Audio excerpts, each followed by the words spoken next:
Alright, once again, we have some pretty huge news to talk about, specifically for topics regarding what the future of Quest looks like and what it entails, as well as hardware refreshes to the MetaQuest lineup in 2026 with MetaQuest 4. This news is coming from the publication, The Information, and usually they're spot on about everything. Going from Quest 2 to Quest 3 to Quest 4 is looking like Meta will settle on 3-year refreshes to the lineup, which is pretty decent in my opinion for the lifespan of the devices. Not too long, but not short enough for buyer's remorse to kick in. We also have more news on what a Quest Pro spiritual successor could launch, aiming to make productivity even better and even featuring codec avatars as well as other upgrades, and borrow some design language like a built-in rear battery. Recent reports also detail that Meta is changing its tone regarding spending on the metaverse after the loss of continued multiple billions by quarter, and even in the best quarter to date, Meta Reality Labs still remains unprofitable, which has been one of the biggest glaring issues for the company after renaming themselves to Meta. And lastly, on a similar note, as Meta gears up for a third generation of smart glasses, they are reportedly too bulky for conglomerate EssilorLuxottica, who owns Ray-Bans as well as many other eyewear brands. This time they'll drop their partnership for this release for their unappealing look. These new frames reportedly have a built-in display reference as a viewfinder for viewing incoming text messages, scanning QR codes, and translating text. Meta since then is reportedly, by the Financial Times, looking to invest a minority stake in the company to cement its position in creating true AR glasses with Ray-Bans. Tying into this investment from Meta, Google is reportedly trying to steal the partnership as it wants to implement its Gemini AI assistant into all of its future smart glasses. Though reported unlikely to happen at this moment, which makes sense from recent reports detailing Google prototyping with other AR devices and its upcoming AR platform. But before I get into each topic, let's start with Quest 4. Coming from Wayne Ma and Kaylee Wang, the information shows that Meta is actively pushing forward to release MetaQuest 4 in 2026. Interesting enough, it details including different versions to the lineup, with a standard and premium version to consumers, internally referred to as Pismo Low and Pismo High. It doesn't go further into details what exactly that looks like or what translates over. But if we're speculating, I imagine it'll be two very similar headsets as they borrow the same codename, maybe utilizing pancake lenses,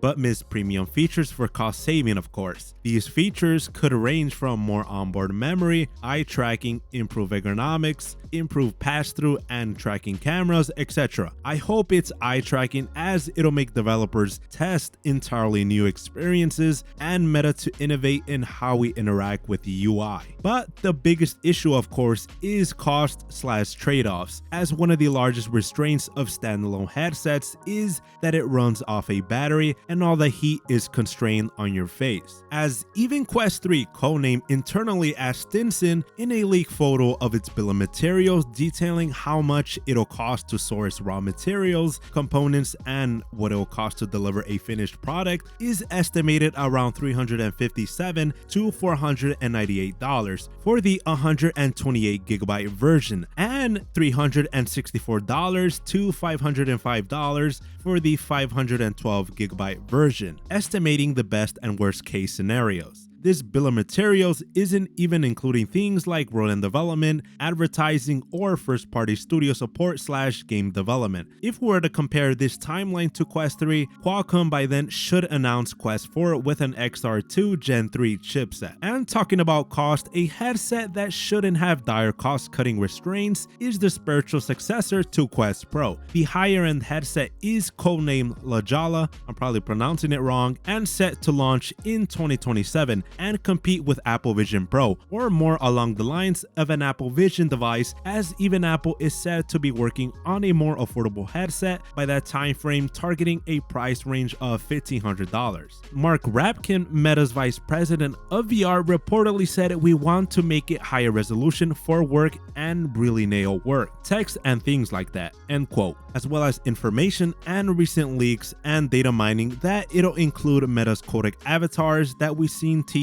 for a long time. And news about a Pro device is interesting, as previously Meta signed a deal with LG in order to secure micro OLED displays for a headset in 2025 to rival Vision Pro. The deal was pushed back in reports to 2027 as LG saw the reception of Apple Vision Pro and wasn't going to rush to get into the market as quickly as possible with presumably micro OLED displays and with their own headset. I honestly think it's for the best, as by 2025 the product would be similar to the launch of the original Quest Pro, of being outdated in a few years after launch and being one-upped by a more affordable option in terms of performance. But now we have to wait until 2027. Moving on, news that the sweet baby Ray's enjoyer Mark Zuckerberg himself is reeling in company spending when it comes to the Metaverse. As he himself called 2024 as the year of efficiency, no one is safe, even the higher ups. As reported by the information as well, hardware teams in the division have been asked to trim spending by nearly 20% from this year into 2026, which cites a former Reality Labs manager. This follows the pattern of Meta cutting down and narrowing what projects to prioritize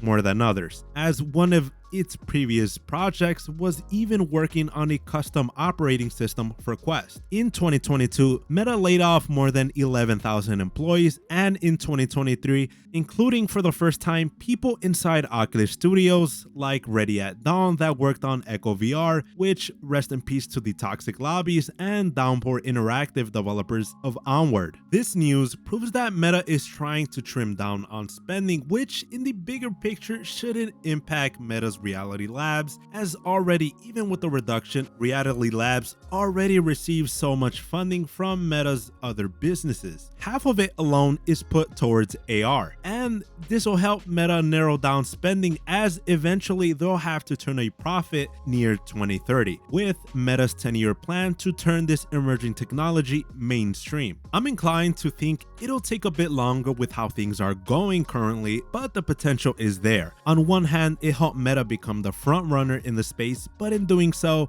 they resorted to just throwing money at every problem. And the biggest thing is that the tech just needs time to evolve. My personal opinion is that the kids that play Gorilla Tag are going to be the driving force in the market. Once they grow up and have their own money to spend on whatever brand of headset, we'll begin to see more strides within the industry. And finally, let's talk about Meta's upcoming smart glasses and partnership with Ray-Ban's parent company EssilorLuxottica, not wanting to include their name for the third generation of glasses as for their bulkiness, as the glasses will feature a viewfinder-like HUD mostly for things along the lines of notifications, along with its internal speakers and cameras will weigh a total of 70 grams. It's aiming for a consumer release. As Upload VR put it, this won't be AR, it'll be a small fixed contextual display. It's not a shot for true AR glasses, but a step closer incrementally, including that'll have a thick frame that current and former Meta employees say is likely to turn off customers, compared to the Meta Ray-Ban second generation that weighs 48.6 grams with the Wayfarers and the headliner frames weighing slightly more at 49.2 grams. With the would-be generation at 70 grams, it would be a 20-gram increase, to the point it made Ray-Ban not like its bulkiness design, which makes sense as this generation of Meta Ray-Ban's reception was pretty good, ranging from people describing it as simply wearing glasses and not feeling like you have a bulky piece of tech on your face, as the law of physics still limits the form factor with current tech unless technological breakthroughs happen. But for someone like me generally interested in XR in general, I would be interested to see what these look like and maybe get a pair of these myself. With AI being the craze, I imagine Meta makes an effort to implement this feature within the glasses as well, as reports have come out that Meta is pushing for a commercialization of its AI services. This would be a chance to do that, further showcasing the value these smart glasses could have in our everyday lives. Closing off, I know the videos have been news videos, but once major releases start coming out for video games and other decent experiences start to come out as well, I'll be putting some variety in the channel. Summer tends to be a slow period for games in general. Like always, that's all the topics that I wanted to go over. Down in the comment section, let me know what you think, suggest stuff for me to cover or review, and leave a like or dislike down below. And until the next video, see ya.